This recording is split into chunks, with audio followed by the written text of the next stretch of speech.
राजस्थान विधानसभा में आज मंगलवार को एक नया इतिहास बन गया।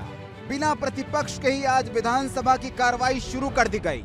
इधर निलंबित सदस्यों को लेकर विधानसभा में घुसने को लेकर कांग्रेस विधायकों और सुरक्षा कर्मियों के बीच खूब झड़प हुई।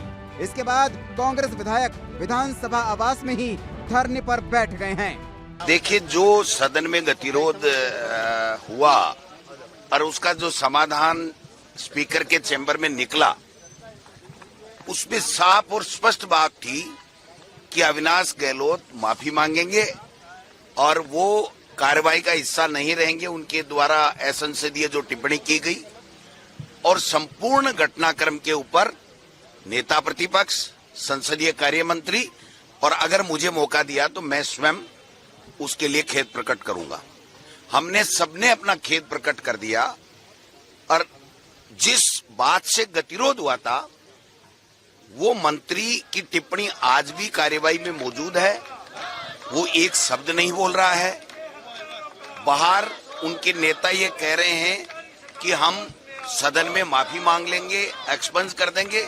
बार बार नहीं, एक बार नहीं, 100 बार उनके नेताओं ने ये बात कही है कि मंत्री की टिप्पणी को हम कार्रवाई का हिस्सा नहीं रहने देंगे, हटा देंगे।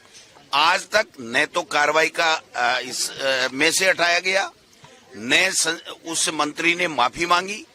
हमने सबने संपूर्ण घटनाक्रम पे खेद प्रकट करने के बावजूद भी जैसी इनकी आदत है पीठ में छुरा घोंपना, बात नहीं करना। मैं, जूली साहब, कालीचरण सराफ जी, संसदीय कार्य मंत्री, स्पीकर और जो आपका चीफ व्हिप, ये बैठे थे। सहमति होगी, 100% सहमति हो गई।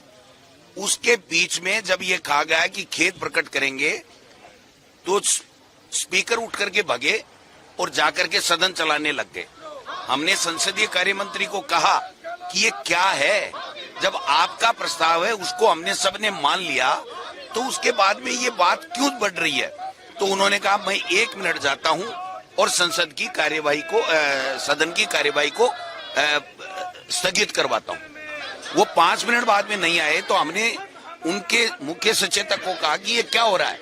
बोले वो जैसा हमारा स्पीकर है वैसा ही है, लेकिन मैं जाता हूं, सदन की कार्यवाही को मैं स्थगित कराता हूं। वो नहीं आया, हम दोनों ही बैठे रह गए। तो हमने कहा भाई ये क्या हो रहा है। वो तो उधर तो सदन की कार्रवाई चला रहे हैं, 295 पढ़ रहे हैं और इधर कह रहे हैं कि उन्हीं का प्रस्ताव हमने माना है। हमारा कोई प्रस्ताव नहीं था। हमारा तो प्रस्ताव था कि मैं कोई भी खेद प्रकट नहीं करूंगा। फिर जब लगा कि जनता के लिए आए हैं, जनता के मुद्दों के लिए आए हैं और जब सहमति बन रही है तो फिर अपने को डेडलॉक तोड़ना चाहिए और जनता के मुद्दों को सदन के अंदर चर्चा हमको करनी चाहिए। तो मैं इस बात में भी आ गया कि चलो संपूर्ण घटनाक्रम के लिए मैं खेद प्रकट कर लूंगा। माफी की केवल अविनाश गहलोत से के लिए बात हुई थी। मैं बिल्कुल जिम्मेदारी के साथ में कह रहा हूं, अगर एक व्यक्ति भी उनमें से गीता पे हाथ रख के कह दे कि गोविंद डोटासरा के माफी मांगने की बात हुई थी तो मैं इस सदन से हमेशा हमेशा के लिए जाने के लिए तैयार हूं। कोई बात नहीं होती है। इस तरीके से धोखा करना, एक इमेज को खराब करने की कोशिश करना, और जब स्थगन स्थगित हो गया और उसके बाद में अगर कोई भी वहां पर चर्चा हो रही है उसको मीडिया के माध्यम से ऐसे बताना कि ये देखो कल्प्रिट लोग हैं। मैं उस मीडिया हाउस से भी पूछना चाहता हूं कि आपने ऑफ द रिकॉर्ड बात को तो सब कुछ कर दिया, जिसमें कुछ ऐसे भी शब्द हैं जो मैंने कहे भी नहीं, लेकिन जो मंत्री ने माफी नहीं मांगी उस बात का एक लाइन बता दो आप मुझे। 6 का निलंबन रद्द करने की बात मेरे को क्यों बुलाया साहब, जब मैं हाउस का हिस्सा ही नहीं हूं तो मेरे को क्यों बुलाया? जलील करने के लिए। मेरा जलील होने का मतलब है कि जो हमारा स्टैंड था इसका मतलब वो गलत था। हमारा स्टैंड आज भी कायम है कि मंत्री माफी मांगे, वो कार्यवाही का हिस्सा उनके द्वारा किए गए विवादित शब्द जो हमारी पूर्व प्रधानमंत्री के लिए कहे गए हैं वो वापस एक्सपंज हो और उसके बाद में हाउस चले हमारा निलंबन रद्द करके। हाउस इनको चलाना है। ये इनकी जो आपस की नूरा कुश्ती और लड़ाई है ना, सीएम की, स्पीकर की, वसुंधरा जी की या अन्य की, किरोड़ी की, उसके चक्कर में पूरे राजस्थान के मुद्दों को गायब करना चाहते हैं। ये कौन सी बात हो गई? कहते हैं उनमें से एक भी आदमी आगे जिम्मेदारी से। मेरी किसी के साथ कोई बात नहीं हुई थी।